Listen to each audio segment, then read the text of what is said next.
करते समय नींद बहुत आती। हर स्टूडेंट की ये समस्या है। मैं आपको कुछ ऐसी टेक्निक्स और कुछ ऐसी रिसर्च बेस्ड सोल्यूशन दूंगी जो आपको बहुत हेल्प करेंगे और आपको पढ़ाई करते समय या तो नींद नहीं आएगी और अगर आएगी तो आप उसको मैनेज कर पाएंगे। और मैं आपको वैसा मोटिवेशन नहीं दूंगी कि है ना तुम्हारे लक्ष्य तुम्हारे सपनों से बड़े हैं, तुम्हें कैसे नींद आ सकती है।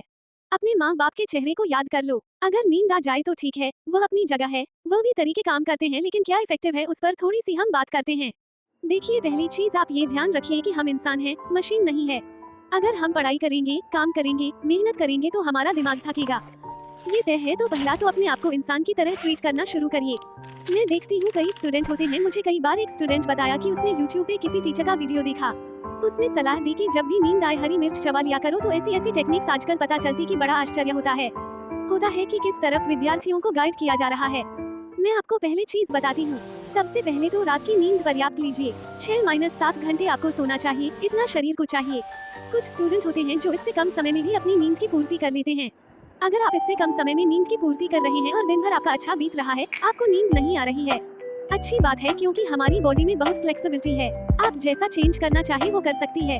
6-7 घंटे की नींद सफिशिएंट है, इतना लेना चाहिए। दूसरी बात, हमेशा स्टडी टेबल पर पढ़ाई करें। कभी भी बिस्तर पर, गद्दे पर या अपने बेड पर पढ़ाई करोगे, लेटकर पढ़ाई करोगे, आप बहुत जल्दी थक जाओगे। बार बार नींद आएगी तो बढ़िया चेयर पर बैठी है। अपने स्टडी टेबल पर ही पावर नैप की आदत बनाई है।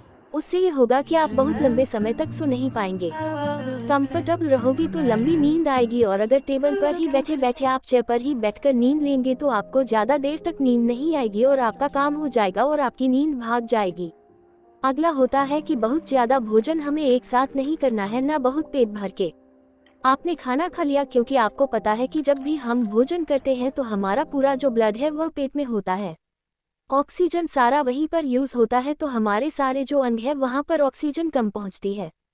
इसलिए दिमाग ही मैसेज देता है कि भाई ऑक्सीजन कम आ रही है, थोड़ा आराम किया जाए। कम भोजन लेंगे, आपको उतनी थकान नहीं लगेगी, उतनी ज्यादा नींद नहीं आएगी।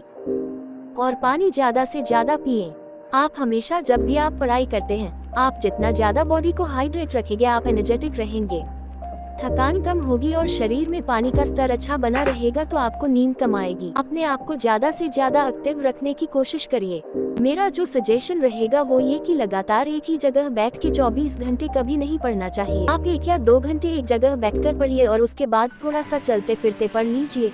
चाहे तो 10-15 मिनट का ब्रेक ले लीजिए, कोई बुरी बात नहीं है। लोग ये भी करते हैं कि पढ़ते पढ़ते अपने कुछ नहीं नोट्स बनाते रहे। कुछ ना कुछ आप हैंड मूवमेंट रखें। अपना शरीर थोड़ा सा भी अगर एक्टिव रहेगा, आपको नींद नहीं आएगी, क्योंकि वो कहीं ना कहीं ब्लड सर्कुलेशन को याद रखना है। जिनको ये क्लियर है कि मैं ये क्यों कर रहा हूँ और इस पढ़ाई के पीछे वजह क्या है, मैं पढ़ाई क्यों कर रहा हूँ, मैं ये पढ़ाई किस लिए कर रही हूँ, ये वजह क्लियर होगा, वह भी कहीं ना कहीं आपको मदद करेगा पढ़ने के लिए। अपने माता पिता को अपना सक्सेस हासिल करके दिखाना है। जब आपका फोकस होता, अटेंशन होता है, तो आपको नींद नहीं आती है। ये जो कुछ टिप्स है आप इनका ध्यान रख सकते हैं और अपनी नींद भगा सकते हैं।